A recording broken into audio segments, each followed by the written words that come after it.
Hi, I'm James Vowles. I'm the Chief Strategist here with the team, and I'm here to answer your questions that you've sent in about the Canadian Grand Prix.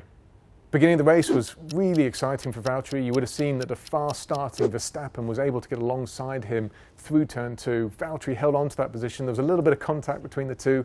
He straightened the car up, got on traction, was able to successfully defend his P2 position. Verstappen dropping back into P3. A little bit later on in that first lap, you would have seen the enormous accident between Lance Stroll and Brendan Hartley, which brought out the safety car to neutralise the race and clear up the debris.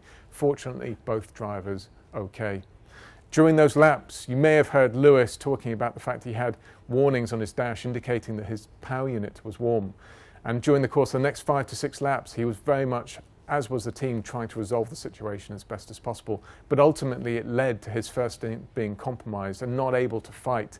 Verstappen got a little bit away from him. Ricciardo was right up behind him. As we got towards the first pit stops, lap 16, you would have seen that Lewis took it. We came in, we tried to address the cooling system issue on the chassis side as much as we possibly could. And in the case of Verstappen, he also came in at the same point. Ricciardo went 1 lap longer, had an incredible in-lap now that Lewis wasn't in front of him, and was able to overcut Lewis. Back at the front of the race, you would have seen Valtteri in P2, Vettel in P1, both of those cars on that ultra-soft tyre that they started on. What happened is that we were trying to push Vettel long to see if they could run out of tyres if they had increased degradation on the ultra-soft and close that gap down. But ultimately, Ferrari and Vettel were just too quick on their day. They could build a small buffer, around 5 seconds or so, and maintain it even through backmarker traffic.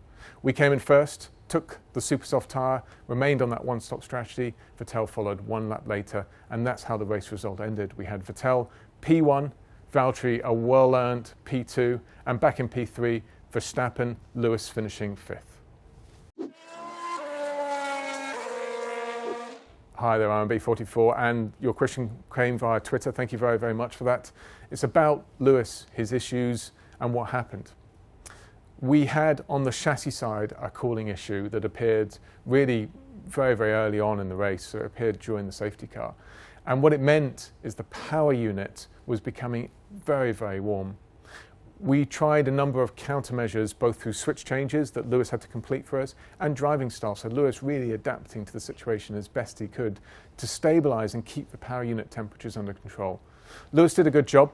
He was able to do so, and we were able to get somewhere reasonable on the first stint of the race, but we were still too warm. During the first pit stop, we came in and we made an adjustment to try and alleviate and relieve the situation as much as possible. As Lewis went back out, it was a bit more comfortable, and you saw later on in the race he had a little bit more performance and was able to bring the fight to Ricciardo. Just unfortunately, the damage was done far too early in terms of his race and his performance, which just meant 5th is all we could get with him on the day. Hi Yannick, thank you very much for your question via Instagram, which is about Lewis's race and the pit stop and the cooling, whether free air would have helped or not. Lewis was around 2 seconds behind Max, so he wasn't tucked up behind him. We were getting a reasonable amount of clean air into the radiators. And the decision to stop or not was based fundamentally around several factors. The first was that we knew we could help the situation with this hot power unit during the pit stop. So bringing that as early as possible would be of benefit. The second was that we believed, based on everything we'd seen to that point, the super soft on an out lap would be as fast as that ultra soft was after 16, 17 laps. So it would be a balanced race. We knew Ricciardo was extremely fast. He was now half a second behind Lewis and able to close that gap right up. And all of the traffic had gone out of what we call the pit window. So if we make a pit stop, both us and Ricciardo would be in free air. So we initiated the stop in order to A, make the changes and help the power unit, and B, in the hope that we would be as fast as Ricciardo. When we came in, Ricciardo was incredibly quick. His in-lap was around 7.5 tenths faster than what the pace Lewis was able to achieve in that state, and he was able to overcut us. Great question about what we did during the pit stop and how we helped the situation. We knew that we had various elements of our cooling configuration that are removable, and during a pit stop we can make a change. Now there are 2 losses here. The first loss is that actually during the pit stop itself, you're asking the guys to do a fairly complex job in a very short space of time. Remember, the pit stop really only lasting around 2.2 seconds. The second is that the car, as it goes back out on track again, is in a slightly different aerodynamic configuration, simply because panels that were there have been removed. So let's answer both of those. The pit stop itself, how much slower was it? Actually, the effect was largely negligible. it is a few milliseconds and up to a tenth, really. The guys did a fantastic job, and by the time the guns came back on to put the wheels back on again, they were removing their hands from the car. So ultimately, during the pit stop in Montreal, there was very little to no loss. So the second question is, how much slower was the car out on track? And the reality behind that is it's a matter of a few milliseconds from what we did with the cooling change. But more importantly, it gave us the ability to use more of the power unit performance, give Lewis a car that now wasn't struggling like it was in the first stint of the race, so he can now go back and attack others. And that performance benefit significantly outweighs anything that happened on the cooling side. Hi, Kevin. Question came via Instagram, and it's about whether we were considering a two-stop or not. So let's take Valtteri first. Valtteri always had a car, always had Verstappen really in what we call the safety car window, the region behind that if we were to stop, Verstappen would be in the way and we'd lose position to him. The way the tyres were in Montreal, they were very consistent, very robust, and even after a safety car, you wouldn't have seen the performance differential required to overtake and get back through. So Valtteri never had that on the table available to him, and we never used it.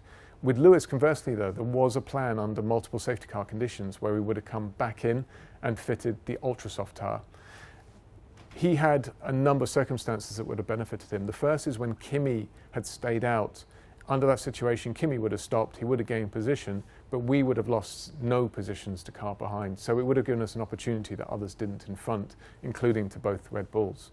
But once Kimi had actually stopped and ended up behind Lewis, we removed that plan from the table simply because it would just be a loss of position relative to Kimi. We wouldn't get it back. The HyperSoft to Supersoft just was a negligible difference and not enough that you would have been able to overtake again. Hi Arif, great question. Came via Instagram, lots of questions via Instagram this week. The engine itself, 21 races, just split it into 3 if you just did it that way. Each one has to do 7 races, near enough. We took, with all 6 power units, so that's across Force India, Williams and ourselves, all 6 of those made it to the end of that sequence without any significant issues. So we're a third of the way through that season on the first power unit, and that itself is an incredible achievement. In terms of what happened in the race with both Valtteri and Lewis, both of them drove the power unit as they did in the first race. There's no additional management, there's no additional switches or modes or turndowns. We are effectively using the power unit to its full benefit. What happened with Lewis was an entirely unrelated chassis cooling event, nothing to do with the actual unit itself. And you saw with Valtteri, he was able to use it with good effect, second in qualifying and maintaining that second in the race. Hi Justin, thank you for your question via Twitter, which relates to overtaking Canada, why it seems so difficult and what the impact of that new DRS zone was. So let's have a little bit of a look at Canada and take a step away from it. And you're correct, if you looked at it, it's a lot of straights and all of those straights have DRS on, and it should lead to some amount of overtaking. But you need the right conditions to be able to have those overtakes as well. Us, Ferrari and Red Bull all set fastest laps of the race that were within a tenth of each other on slightly different laps. So in other words, the base performance of the top 3 teams was incredibly close here. Ferrari and Vettel were a little bit quicker and pulled away from Valtteri but settled into a pace.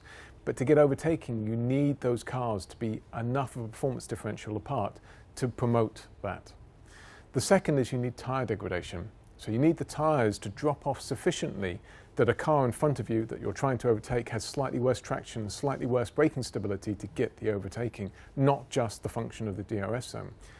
Pirelli were requested this year to make a tyre that the drivers can push hard on. They can maximise the amount that they want to get out of them, not manage them like they did before. And Pirelli have done that. But conversely, we have a tyre now that doesn't degrade anywhere near the extent it used to, and not enough to be able to create those big performance differentials required for overtaking. In terms of the DRS zones, they extended the long one on the exit of the hairpin down into the chicane, and that had an effect. As long as you were close enough to a car and you had a performance differential or a tyre difference, you would have been able to overtake. The other DRS zone that they added really was just there to try and close you up a little bit more before the hairpin. No real overtakes would have taken place there. It's just a little bit too short.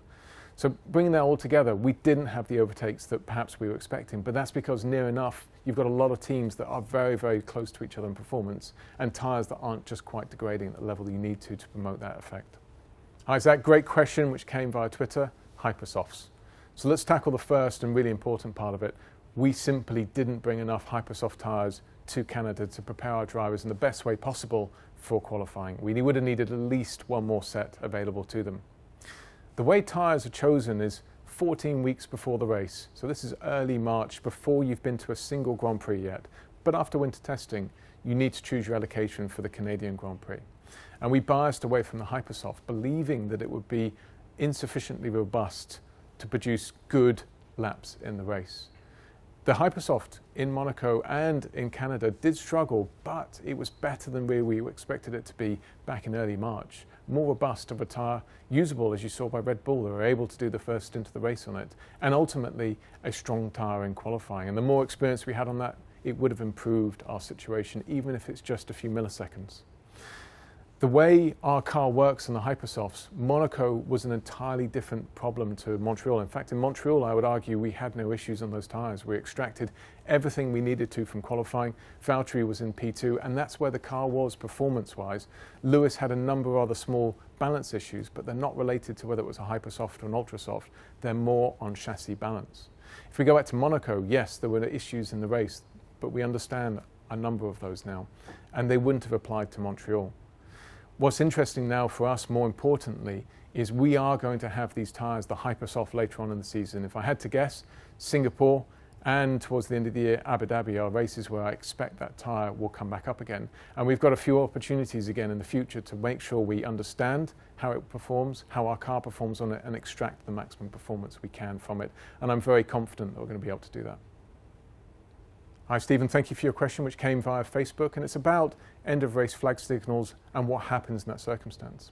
So there's a very specific sporting regulation that governs this. It's 43.2, and in what it states is that should the race, for whatever reason, be flagged, checkered flag, before it should be, either due to the number of laps or time, they'll take the last time the leader crossed the line before the flag was shown. So in this circumstance, that's lap 68, which is where they counted it back to. And that's why, as the results stand, you'll see it's only a 68-lap race that's been counted. I hope you've enjoyed this Pure Pitbull debrief. It's been a pleasure answering your questions and hopefully providing you a little bit of insight from the team as to why we made the decisions we did and what our thought process was. Paul Ricard next. Please send your questions in and we'll do our best to answer them after the race.